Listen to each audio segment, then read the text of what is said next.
you're looking for what we don't know. That's right. If you're looking for what you know, it's useless. It's not interesting. By the time you ask yourself, well, what does it mean to be Iranian American, Chinese American, Jewish American, Irish American, you are American.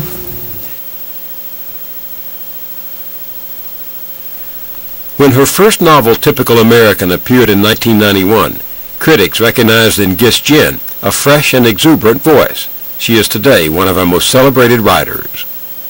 Gis Jin grew up in New York, the daughter of Chinese immigrants who came to the United States during the Second World War. They were then severed from their homeland when the communists took over China in 1949. Her family had other hopes for her, but Gis Jin wanted to be a writer. In her novels, Jin probes the themes of freedom and the promise of America, identity and cultural confusion, and that quintessential question facing every immigrant, what does it mean to be an American? A reviewer said of your work, quote, if the American immigrant experience is most often construed as a process of merging and gradual assimilation, like traffic on a freeway, then Gis Jin's version resembles a busy intersection with everybody laying on the horn. Is that an accurate description? Probably. You know, I've always been interested in my books, you know, not only just in capturing the Chinese American experience, but the whole American experience, and you know, and all the many groups, you know, kind of jostling and intermingling and how to say, you know, banging against each other and coming together both. It's always cars. like bumper cars. America is bumper cars. It is like bumper cars, and I've always tried to capture that quality rather than simply write about, you know, one group in isolation. What's interesting about your work is it's not just for Chinese Americans. I mean, you know, the rest of us learn something about us in it, about what it means to become an American. Yeah, I hope so. You know, I hope so. I mean, I am writing very much, you know, with this idea that the American experience includes the Chinese American experience. So you think your writing would have been different had you not been the daughter of immigrant parents? Absolutely. You know, I'm not even sure that I would have been a writer. I came from a world where in every sentence, in everything they did, there was this idea that there were obstacles everywhere, that, you know, one could not simply go out and do what one wanted, that you know, one had to be canny and one had to be smart because, you know, the world was opposed to you. And then I would go out into the mainstream world where, you know, it was kind of assumed that, you know, you got what you wanted. I did have this feeling that you could step through a door and step into a completely different reality at any moment. And I think that dissonance led me to become a writer. You were born in America. Yes. Of immigrant parents. Yes. Did they say, well, we know our children are going to be American and we're going to raise them as Americans, or did they still want to raise you within the traditional Chinese ethos? They decided, actually, and a move which was considered quite progressive at the time, to bring us up English-speaking and to bring us up as Americans. And my mother said that she hoped that our English would be good enough that somebody listening in the next room would think that our parents were American. And, you know, and they succeeded, you know. When I was in college, you know, one of my boyfriends sort of said, okay, close your eyes, listen to Gish, what do you hear? And they all said, New York Jew. I have to say today, of course, I greatly regret this. You know, I've taken beginning Chinese 100 times, and, you know, I'm still working on my Chinese. You'd like to know Chinese now? Of course. You don't need it now. Well, now I need it more than ever. Why? Well, I think I do because, you know, I am 47, going to be 48 later this year. And, you know, you suddenly realize, like, oh, my God, you know, you can't depend on your parents to translate things for you forever. Talk about the differences in the culture inside the home, the Chinese home and the American home, and how these came to play out in how you were raised. There were some things about the Chinese family that I was happy to escape. I was often told that I was too smart to be marriageable. Certainly there were a lot of views about what a nice Chinese girl did, and that did not include becoming an author, I hardly need point out. You know, so, you know, there was a way that, you know, if I had not grown up, you know, in Scarsdale, New York, you know, in a culture where, you know, writing was this great thing, you know, I don't know that I ever would have thought to pick up a pen. So in that way, I'm deeply grateful to the mainstream culture. But you went to Stanford Business School. I always say that I became a writer by process of elimination, I had already been pre-med and pre-law, so, that only left business school, but the minute I got there, I was like, what am I doing here? I spent the entire year, I think I read like 100 novels, and spent the entire year taking writing classes, and I never went to any of my business classes at all.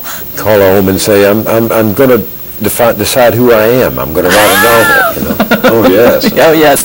And, now that I'm a parent, I completely understand where they're coming from, What did your parents say when you told them this? My mother didn't talk to me for almost a year. And, and I would say my sibs also, everybody was, will you please stop this? Do you realize you're ruining Christmas? Just stop it, For you to announce that you were taking this, not reckless, but uncertain path, this must have been a blow. Yeah, it was scary to them, and of course if looking back when I see how much instability they had lived through, they had lived through, the loss of their country, their home, everything, bit by bit, when we were younger we had no money, we drank powdered milk, that sort of thing, bit by bit they had built up the family. They had gotten us into good schools, their daughter had gone to Harvard, and then she'd gotten into Stanford Business School, and I was going to throw it all away. And they couldn't understand it. And it was such an assertion of the self, It's so I. And I have to say American. If I think it's so American. Yeah, and besides the fact that I wasn't going to business school, I was doing something which is so individualistic. It was so much, and that was very counter, to their whole culture. When did they change their mind? Well, I think the first big step, in their accepting what I had done was I married my husband, who I have to say was the epitome of everything that they approved of. So he had gone to Harvard, he had gone to Stanford Business School, he had a good job. Was he an American of Chinese descent? No, he's of Irish descent. So you were marrying an Irishman? You can understand, under the circumstances, and I think I had alluded to how unmarriageable they thought I was. My father said, will you be happy if you married a dog? No comment. No comment. But, they were just relieved that some nice guy was going to marry me. And really, truly, my husband is a very, very nice man. What did they think when Typical American, your first book, was such a success? They were happy enough. It was fine. But there was a moment where suddenly it became more than fine. It actually became great. I had been in, the New Yorker, and I had been in Time magazine, and, you name it. I had been there. None of this really meant very much to them. But then I was in the World Journal, which is the Chinese newspaper, and they ran this piece on the front page of the paper. and it was like a wedding announcement. It was Gish-Jen, daughter of Norman and Agnes Janis Garcelle, New York. And of course, all of their friends call, people, call from Canada. And just like that, it was all right. Tell me about your two children. I have an older child, a son who's now 11, and I have a younger one, a girl who's 4. Talk to me about what it's like raising two children when their mother is American of Chinese descent and their father is American of Irish descent. What's it like for them? What's it like for you? My racial kids are called half-half, Yeah, half Chinese, half American. Yeah, which always makes, it always sounds like mismatched socks or something. Well, we try to make something which is not half-half, which is something whole and new. You know what I'm saying? Yeah, a whole and new and integrated. Now, do they look like their Irish father or their Chinese mother? My son has straight black hair, and therefore is often kind of typed as Asian American. Whereas my daughter has straight, very light brown hair, and therefore is often typed as Caucasian. But what's been very interesting to us is, the way that my daughter was treated, which is quite differently than the way my son is treated. There's a sense that, there is a kind of sense that maybe she's not quite my daughter. I notice this from strangers, and I do wonder about, the effects of this gaze on her, in the sense that, people always, is she yours? People will ask me, is she yours? It's made me think a lot about, what we consider natural. Do you know what I mean? How much we depend on things matching in some way. The visual cues are so important to us somehow in our idea of what a natural grouping is. And I do think that I have to say that as a society we need to get beyond that, One of the reasons I was eager to talk to you is because in your work you keep wrestling with this question of what it means to become an American, to be an American. And I'm wondering if you've come to any conclusions about what it means to be an American today. Well, I don't know if you can actually say that, there's one definition. But it is striking to me that, Americans ask themselves certain kinds of questions. And it does seem to me that by the time you ask yourself, well, what does it mean to be Iranian American, Chinese American, Jewish American, Irish American, you are American. Because it's not a question that people ask in other parts of the world. But can you ever create so fully an American identity that you reject your Chinese origins? I don't think that becoming an American involves rejecting your Chinese origins. I don't think that's true. And I think that any definition of Americanness that includes that is false and wrong. I agree with you. Thank you very much. You're welcome.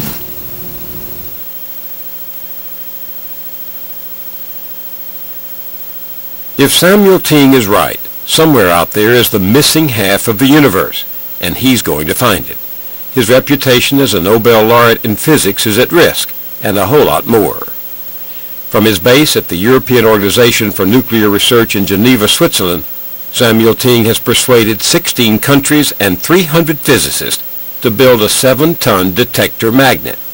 If all goes well, it will be launched from NASA's Kennedy Space Center in the year 2006 and flown to the International Space Station orbiting the Earth. Its mission?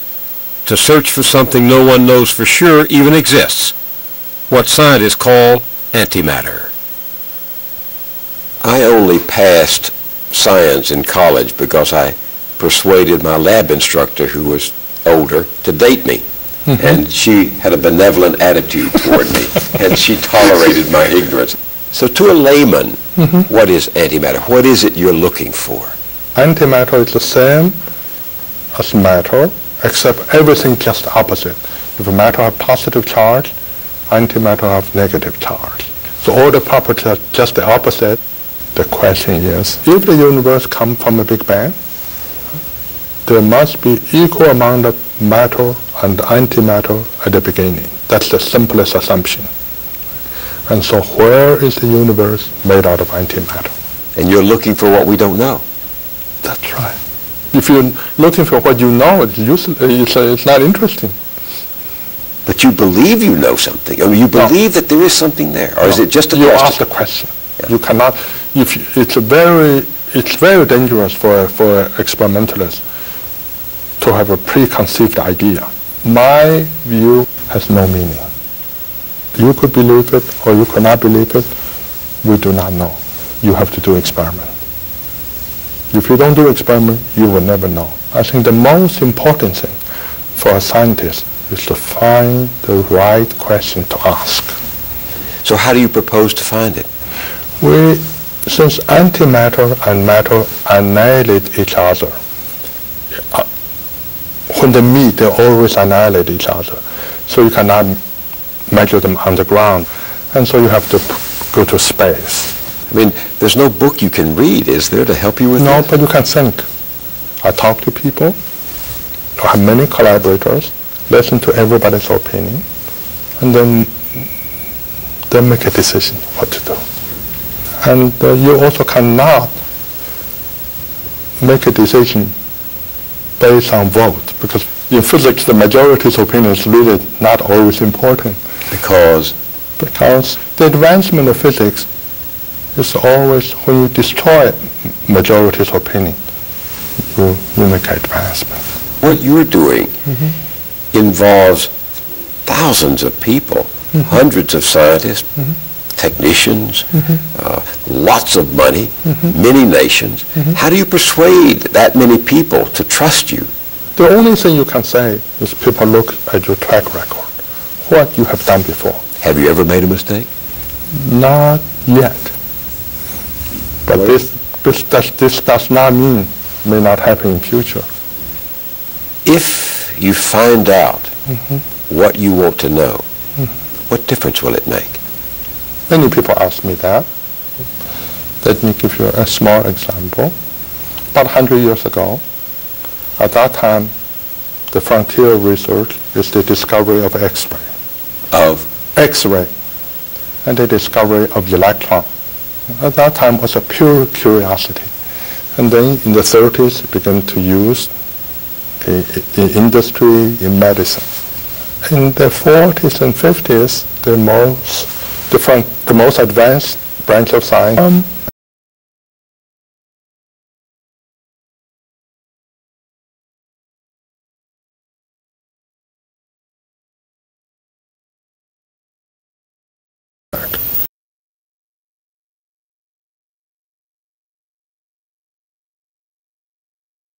typically 30 years or 40 years. But once it is used, everyone.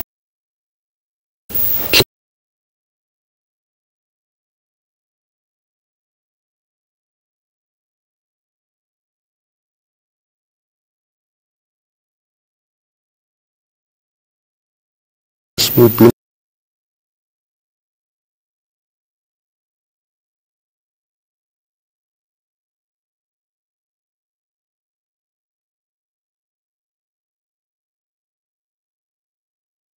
will say, oh,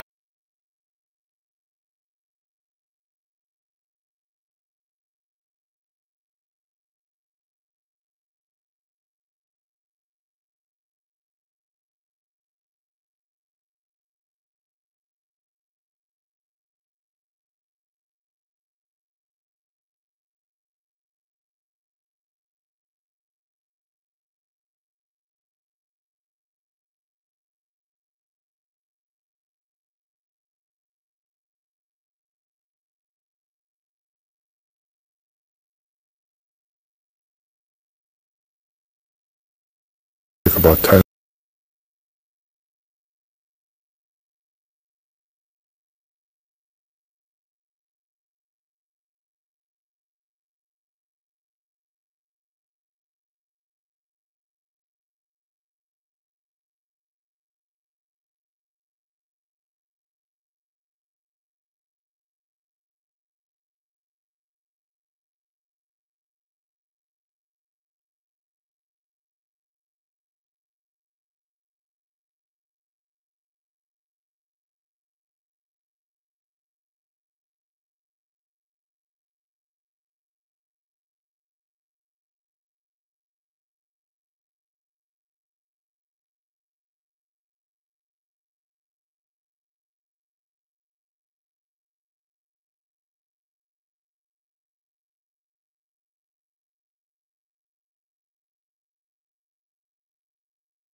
Or so. This, I was football.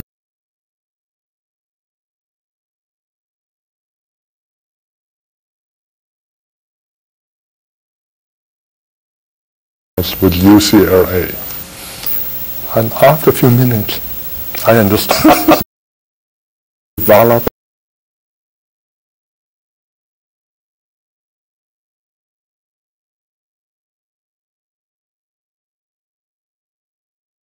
University Michigan's football. And so in my second, I'm ashamed to say I did not go to all the classes. but I never missed a football game. I like once a year. Nobel Prize for discovering something called the J particle. Can you tell what that is? Okay. Before the J particle, there was all these hundreds of particles has K's.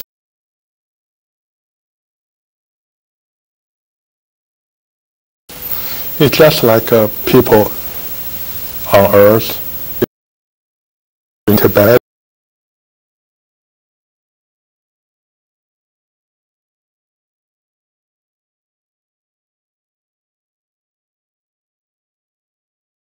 You suddenly found a family, people instead of living years.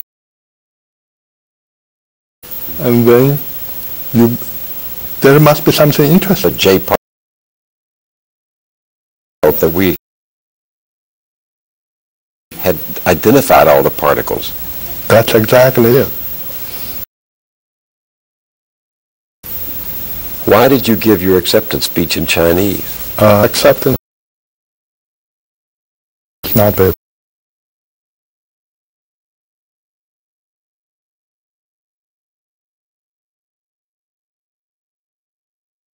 Please. That time the relation with China was not. So were you?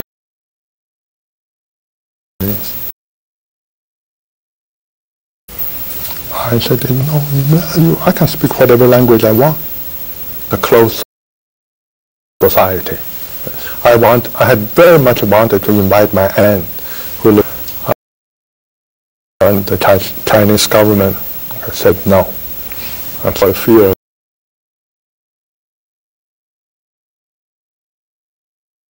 about how the Chinese education is. I want to Chinese science. It's not only theoretical physics, theory. To be able to do experiments. It's also fine.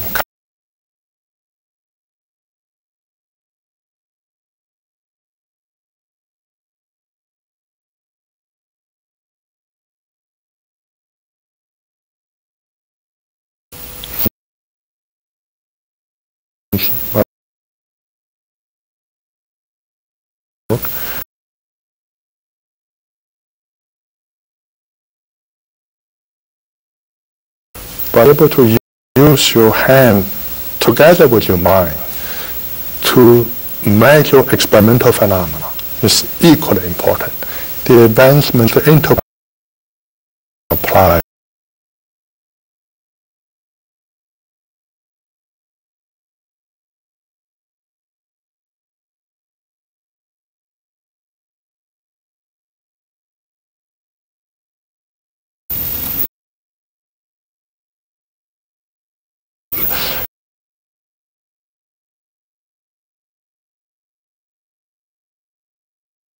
in 10 years from now, much older, I probably can answer this. Dr. Ting, thank you very much. I have really enjoyed this and I've learned a lot from it. Thank you.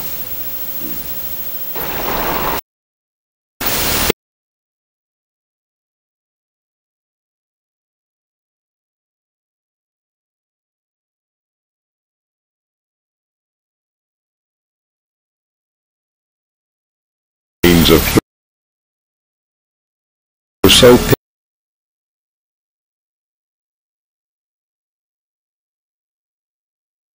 picked over by buzzing coyotes that neither their features nor their race could be identified. Some of the bodies were found, one was found headless, others were found with acts horrible.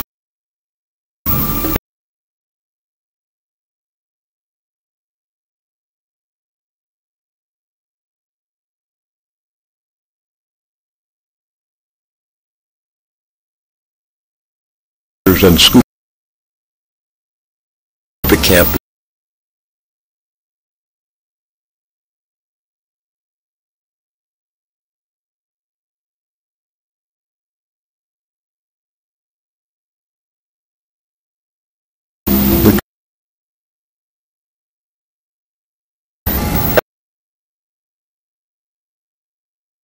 ovens.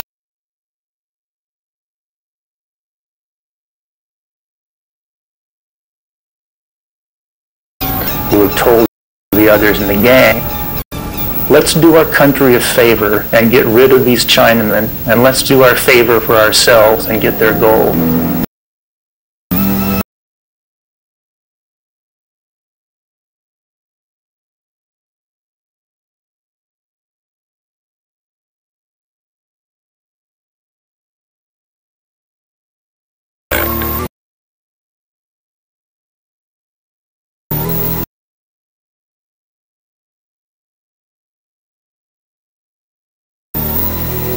That law ushered in the most violent decade in Chinese-American history.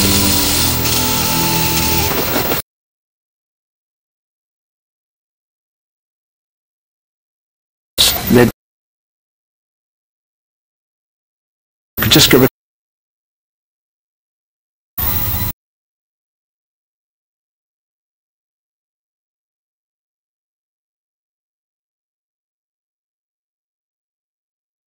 This old idea was given new life by the law.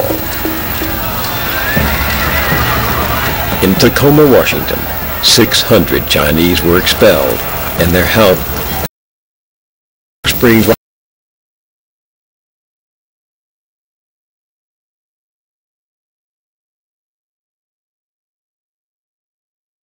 driven out.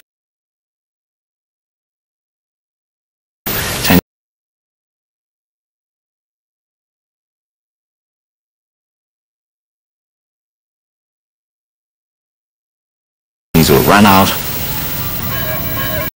The last of the great fires was San Jose, when arsonists turned its Chinatown to rubble. A 17-year-old named Young Soon Kwong packed up and fled. Like thousands of other Chinese across the West, he made his way to the one place that seemed safe, where the sights and sounds were reminders of home. Da Thao, big city, San Francisco's Chinatown.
In order to get any pictures at all, I had to hide in doorways.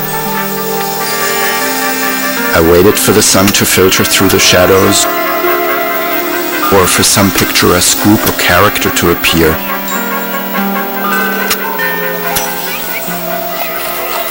In 1895, a German photographer named Arnold Genta wandered into San Francisco's Chinatown. But for him, we would have almost no visual record of this world.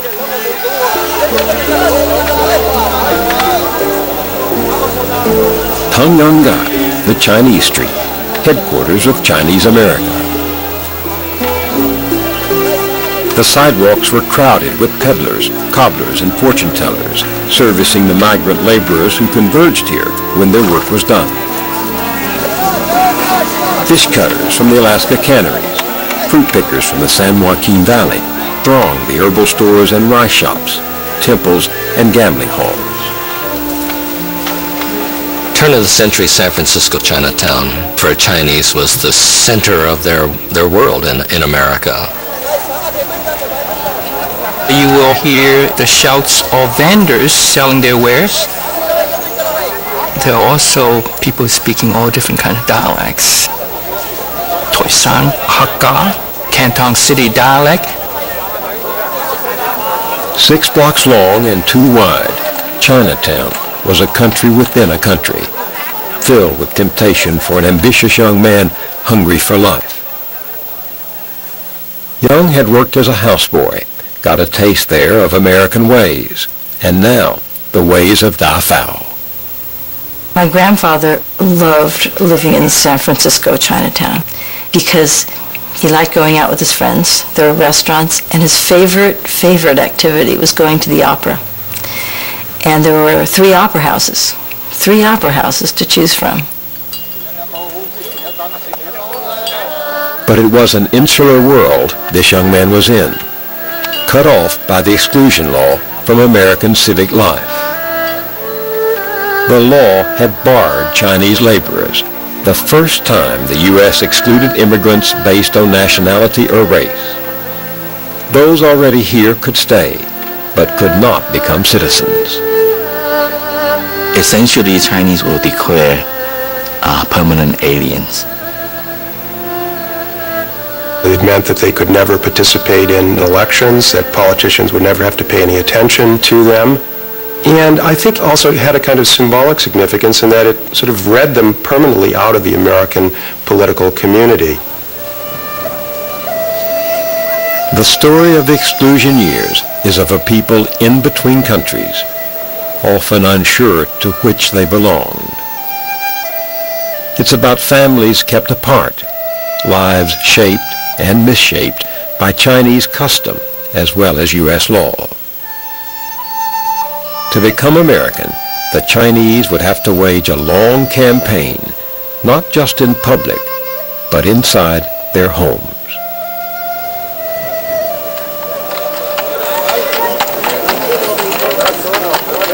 In the early days, homes were few in this society of men. They slept in boarding houses and gathered at the store run by their clan. Wong's at the Wong store, Lee's at the Lee's. Bachelors, they were called, though half were married, their wives left back in China. The store was a makeshift home, hiring hall, social club, and where, for a few cents, letter writers would help those who were illiterate trade words back and forth. Beloved parents, kneeling at your feet, your prodigal son begs you not to worry about him. Enclosed is $30, your unworthy son. My husband, Lord, according to Mr. Wang, you are indulging in sensuality and have no desire to return home. I am shocked and pained. My beloved wife, because I can get no gold, I am detained in the secluded corner of a strange land. Xin, my son, take notice. I hope you will soon be home and get married. I may already be dead and gone by the time you come back. Would you feel sorry then? Family and tradition pushed the men back to China. So did U.S. law, with a vengeance. The Exclusion Act made it virtually impossible for Chinese to have a normal family life inside the United States. The exclusion law applied to Chinese laborers. It exempted merchants, travelers, and students. What this meant to the Chinese who could not become a merchant and who was not a student or a traveler, what it meant was that he could not bring his wife. The so-called bachelors worked and saved and waited to go home. But Young didn't save. Optimistic, unattached, he earned his wages at a downtown hotel and then spent them with friends. When my grandfather Young left the village, he promised his parents that he would be back in 10 years. Every year went into another year and another year. And he did not realize, 10 years had gone by, and he received a letter from his mother saying, your father has passed away. And he went into the deepest mourning, and the mourning was mixed with great regret that he did not fulfill his promise. Young was now stepping into the great quandary of the exclusion years. How to sustain a family life across the Pacific. He sailed to China to visit his father's grave and choose a bride, Gum-ji.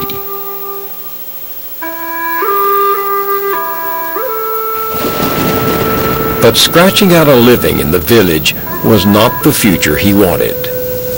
He returned to the U.S. alone. Gum-ji would serve her new mother-in-law as custom prescribed. I think Gum-ji was very realistic. She knew that it'd be years before she saw her husband again, because that was the way things were. Gum-ji was just 20.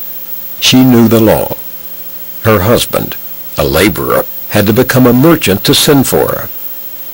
She worked the fields. She harvested. She waited.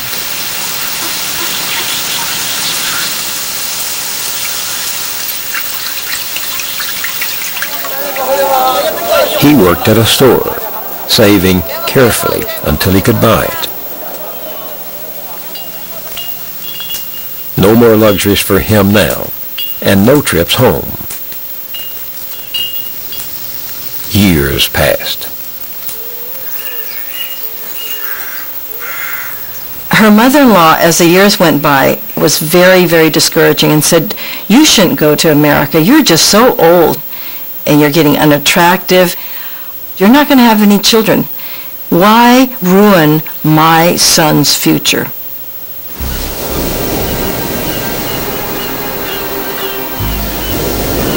Gum-ji honored custom and her mother-in-law for 14 years before she got the word she was waiting for. She sailed to California, a merchant's wife. My grandfather was waiting at the dock holding a box of dim sum, special delicacies for his wife, and my grandmother actually could see him. She was very self-conscious. She had aged quite a bit, and she really looked older than 35. And I think she was very aware of that. And here he is trying to be pleasant, and he's trying to say, nothing's happened, welcome to America. And she looked at him standing there. She wanted to grab that box of dim sum and throw it back in his face.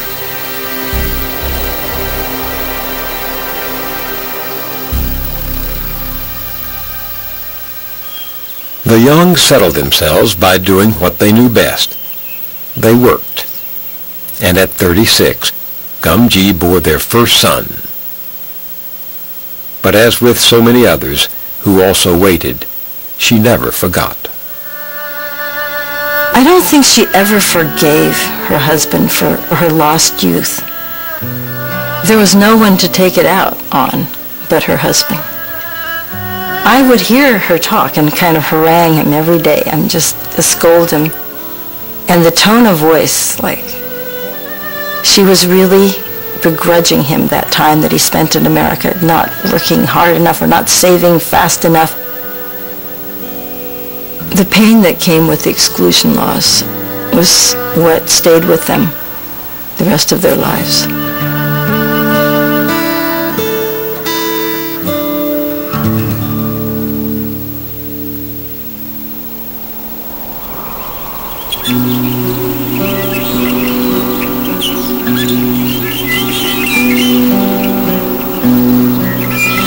Congress was not finished with the Chinese. Over the years, the exclusion laws would tighten the grip on those already here and those who wished to come. The first change came in 1888. Until then, Chinese laborers in America had papers allowing them to move back and forth to China. abruptly. The Scott Act changed the rules. That certificate says that you have the right to travel abroad and come back. That was rendered invalid by our government. At the time when this act was going through Congress, there were 20,000 Chinese who were visiting their loved ones at home. There were some people who were already on the boat, about 500 of them arriving, and only, of course, to be turned back. More anti-Chinese laws came in quick succession. The exclusion law expired in 1892. It was renewed with an added sting: identity papers just for the Chinese to be carried at all times. And if they didn't have that in their possession, they were subject to arrest and deportation. And this was this is the first time the United States had ever introduced anything quite like this. The Chinese hated the law. Tens of thousands refused to register and mobilized a public campaign to overturn it. Remember, the politician who lords it over you today is a coward. When you don't have the vote, they denounce you as a reptile. The moment you appear at the ballot box, you are a brother and are treated to cigars and beers. His name was Wang Chin-fu. He was a journalist, a showman, a provocateur. He wanted more than a new immigration law, more even than equal rights. For him, it was also personal. He wanted respect. He was the master of what we now know as the soundbite.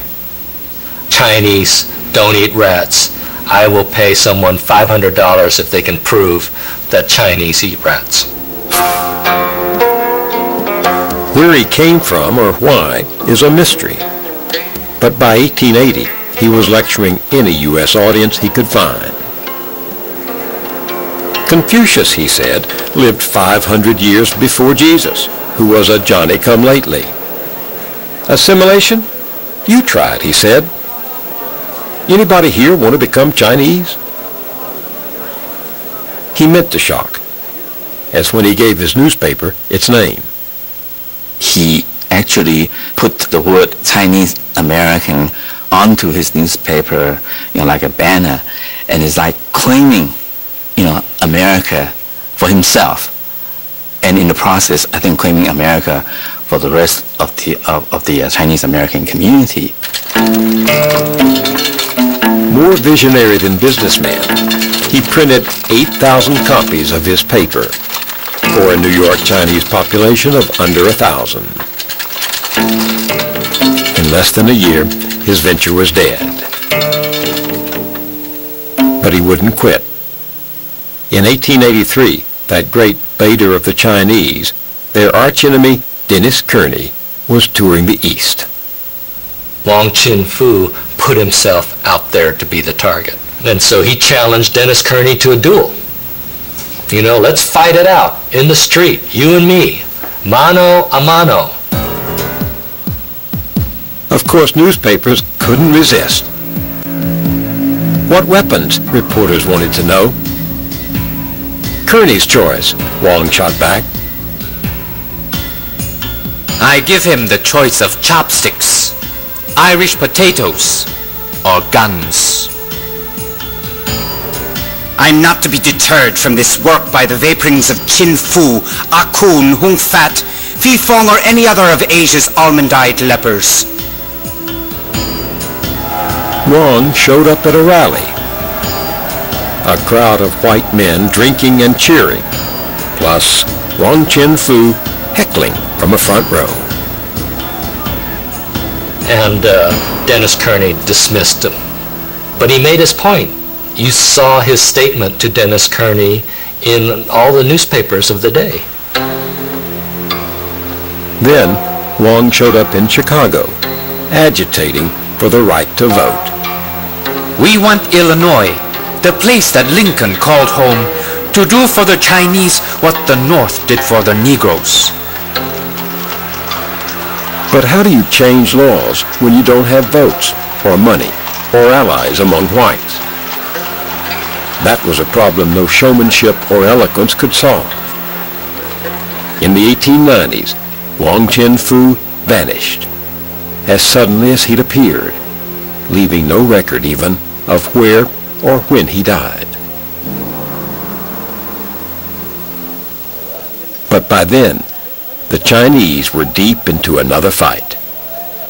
They somehow grasped this very important concept that America prides itself in being a country ruled by law. The one venue open to them, since they were not allowed to be citizens, since they were not allowed to serve on juries, since they were not allowed to vote, since they were nobody's constituency, was the court. And why was that? Because of one word in the 14th Amendment. No state shall deny to any person the equal protections of the law. The 14th Amendment did not apply only to citizens of the U.S. It applied to persons. And it was as persons that the Chinese brought case after case. The law had been no friend to the Chinese. They were barred from public schools and from hospitals. There were special taxes on Chinese miners, launderers, fishermen. But this was not a fate the Chinese would accept. Almost every single anti-Chinese law that got enacted in California, whether it be local or state, you will find Chinese contesting it. The first great battle was over the so-called Cubic Air Ordinance in San Francisco. On its face, an innocent health measure. Under this ordinance, no person was allowed to stay in a room, in an apartment, unless there were 500 cubic feet of air space for each person. This law was in force only in the Chinese quarter of the city, where Chinese workers often bunked in triple bunks, double bunks, and small rooms. The police swept through the Chinese quarter, making arrests. But the elders of Chinatown ordered the men not to pay their fines, to crowd the jails instead. Then, their lawyer turned the logic of the law against the city itself. Was this not a health violation? Were there 500 cubic feet of air for every prisoner? The city was not only embarrassed and furious, but sought revenge. So a law was passed in 1876 which said that all prisoners committed to the county jail should have their hair cut off to within 1 inch of the scalp. It was clearly designed to humiliate male Chinese prisoners who wore their hair in a long braided queue. The Chinese sued for damages and reached Judge Stephen Field on the circuit court, who over a long and distinguished career had done nothing to hide his dislike of the Chinese. Justice Field asked the representatives of the city of San Francisco for what purpose they had enacted this statute. And they answered that it had to do with lice being in people's hair and that they shaved their head for that reason.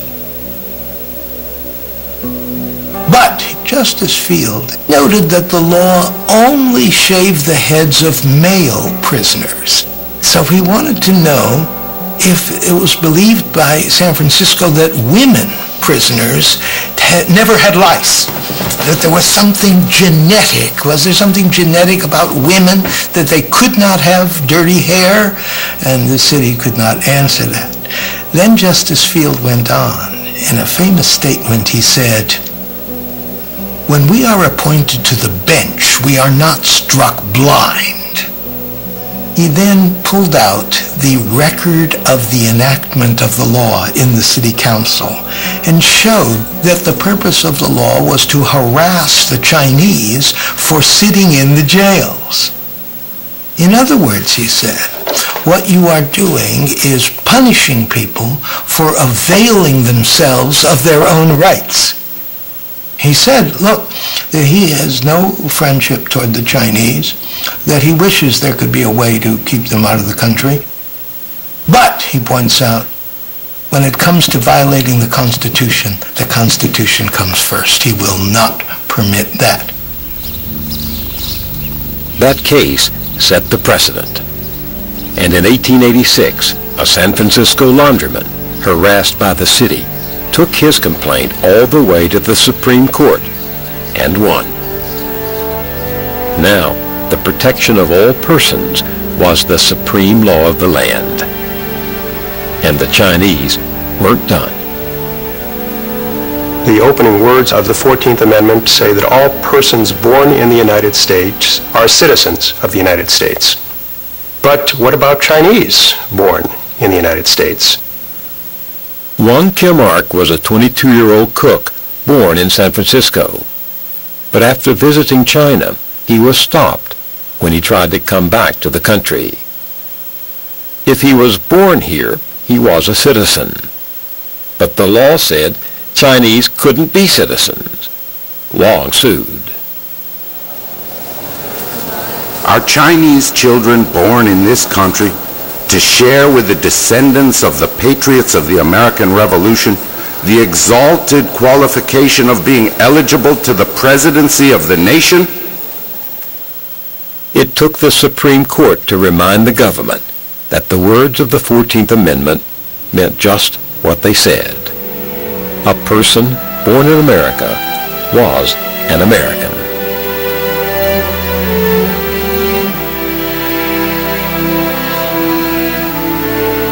If you look at the record of Chinese activism in the courts, they had assimilated to the extent that they understood that there were American political institutions that they could use.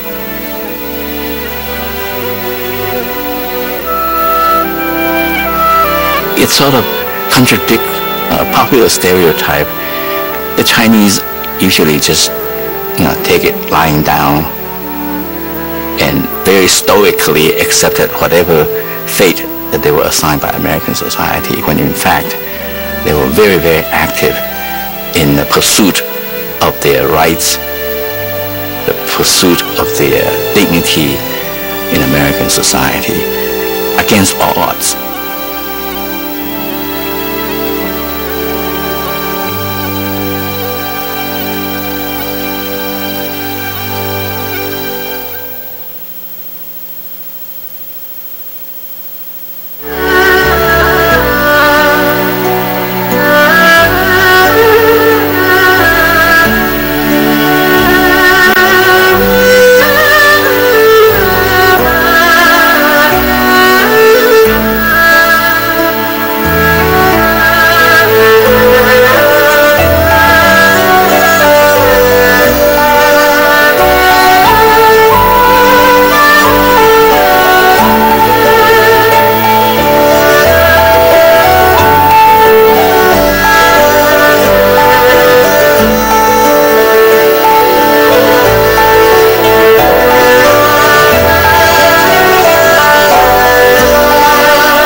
后请收看《台湾百年人物志》。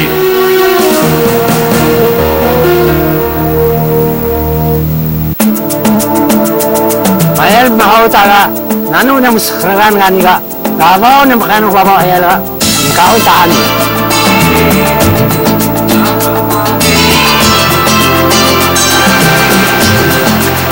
Nabang.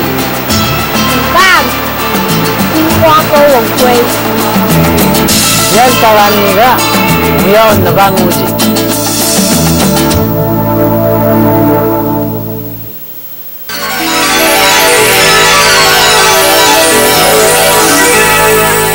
昨天才下过大雨，今天台湾各地又恢复了晴朗的天气。至于明天又有什么样的变化呢？现在就请中央气象局预报员吴婉华来为大家说明。各位观众朋友，大家好。自从昨天下午解除大雨特报以后，各地的降雨都缓和了很多。今天白天虽然各地云量都还是蛮多的，不过降雨的现象已经不显著，只有在东半部的部分地区有下雨的现象。首先，我们就以卫星云图来做个说明。在卫星云图上，我们可以看到，从日本东南方海面向西南一直延伸到台湾东南方海面的这一道云系，就是昨天影响我们的锋面云系。现在它已经离开我们了。而台湾地区今天一整天云量虽然很多，但是只有东半部一整天都是以阴天为主，西半部地区在盘天甚至有机会看到阳光。再来，我们看一下最新的地面天气图。在今天下午2点天气图上，我们可以看到，高压中心目前在东海，台湾附近在今天开始吹东北风。其实从昨天锋面通过到今天东北风影响之下，各地温度稍微有受一些影响。不过因为水汽比较少，所以只有东半部地区几乎都是以阴天为主。而宜兰和花莲地区今天高温只有23度左右，台东只有26度，是比昨天凉爽了一些。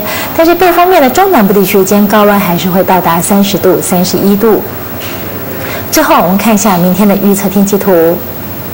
在明天晚上8点天气图上，我们也可以看到高压已经向东移动到日本西南方海面。